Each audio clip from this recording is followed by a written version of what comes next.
Fishy folks, and welcome back to Michael's Fish Room. Back from Disney, on to make some videos. Grab yourself a snack and a beverage. Let's talk about the American flagfish.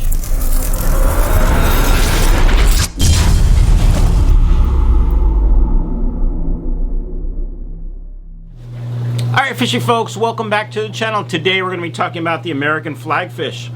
I've had these fish in my fish room for probably 6 months or so. I originally bought them to help clean my upstairs tank from black-beard algae. Unfortunately, they didn't do well for me up there, and I don't really know why. Because I got more, and I brought them into my fish room to raise them up, and I was going to put them on the website. I still am going to put them on the website. I'm just haven't yet. And they've done fantastic for me. They've grown quite a bit. And when I was talking to my buddy Keith from KJE Aquatics, check out the veteran-owned KJEAquatics.com for all your aquarium needs. He does plants and chemicals and hardscape stuff and things like that. And also, of course, Dr. Basilera's food, but enough of the commercial. He's like, put them flagfish out in your extra pond, dude. And I'm like, sounds like a plan.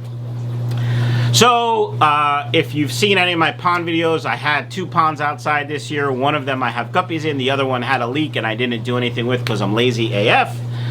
Long story short, last week before I left for Florida, actually this week before I left for Florida, I fixed the leak, which I will show you.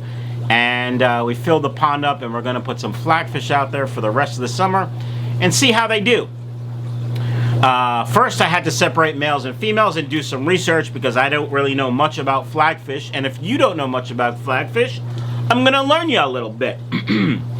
So flagfish originated from slow-moving waters in the marshes, swamps, lakes, and ponds from Florida all the way down through Mexico to the Yucatan Peninsula.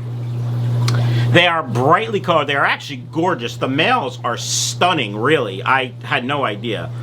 And they do eat black-beard algae. At least that's what I was told by a few different sources. And that's why I got them, because I had that black-beard algae infestation upstairs. And I had no idea how to get rid of it. Everything I tried didn't work. I tried hydrogen peroxide, and that worked, but it came back. I couldn't figure out what my imbalance was, and I gave up and started over. Anyway, these flagfish, they get to be about 2 inches. They live about 3 years. Some live longer, some live shorter. That's the average. They do best in softer water, but will thrive in about 6.5 to about 7.5. And they do like it cooler, but can work in warmer water. I would say in the mid-60s to mid-80s. Mid-80s is probably pushing it. But that's what everything says on the interweb, so it must be true. They do well in planted tanks. They are omnivores.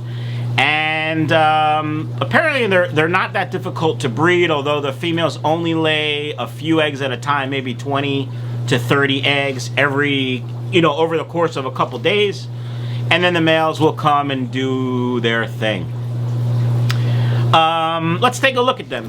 All right, here is a group of females that I have. You can see they are not very colorful, and they are, look at their size, so you can compare them to the males, which I'm going to show you now. These are the males. They are bigger, and they are much more colorful. You can see that red and white sort of flag stripe on them, if you see what I'm saying, across their body. And they also have a little bit more coloration, and their anal fin is a little bit more pointed. The females also have a little bit of a more rounded belly, which is where the eggs go. So what we're going to do now is put them outside in the pond and see how they do.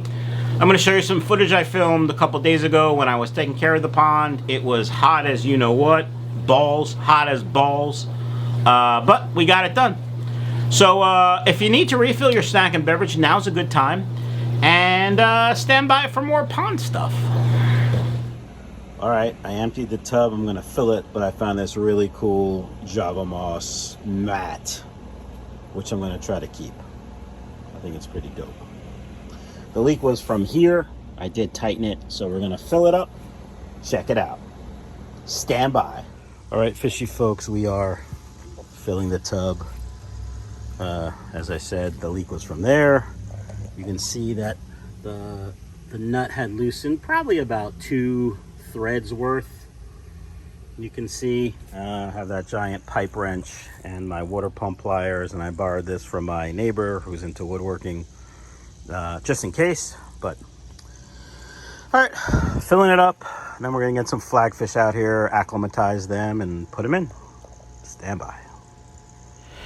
All right, fishy folks, here is the filled pond. And here's how I'm gonna acclimatize them. You see the fish?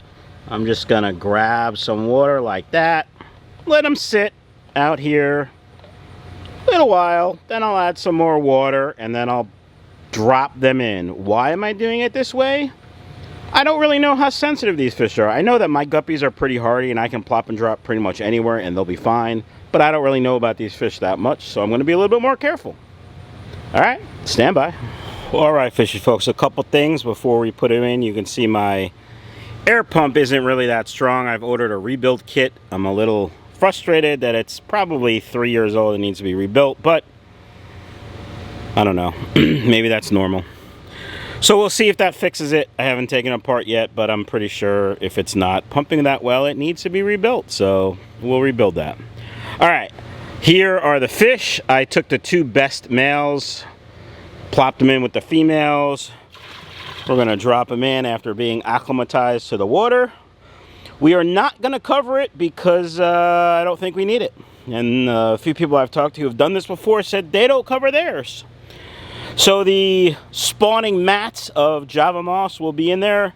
I did throw a one of those thingies in there, and of course duckweed. So the duckweed will take over. It is Saturday the 15th. Probably by the 17th, this will be covered in duckweed. All right, fishy folks, let me know down in the comments below how you think we're gonna do with the flagfish, and if you have any suggestions, let me know.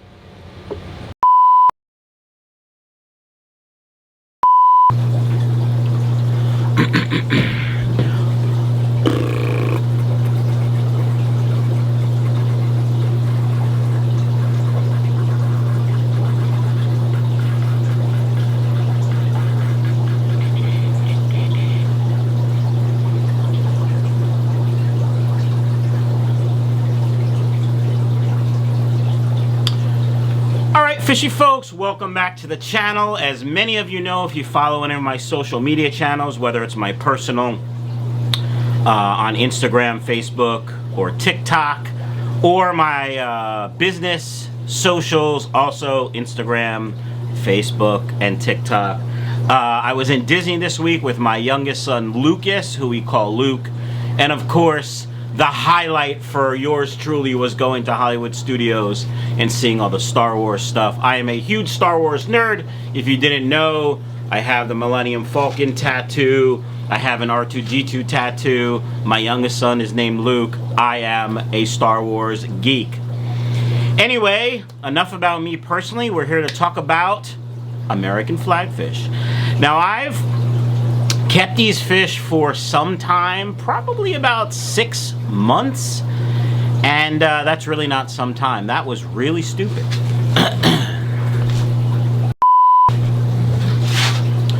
Welcome back to the channel, fishy folks. As I said in the intro, I am back from Disney.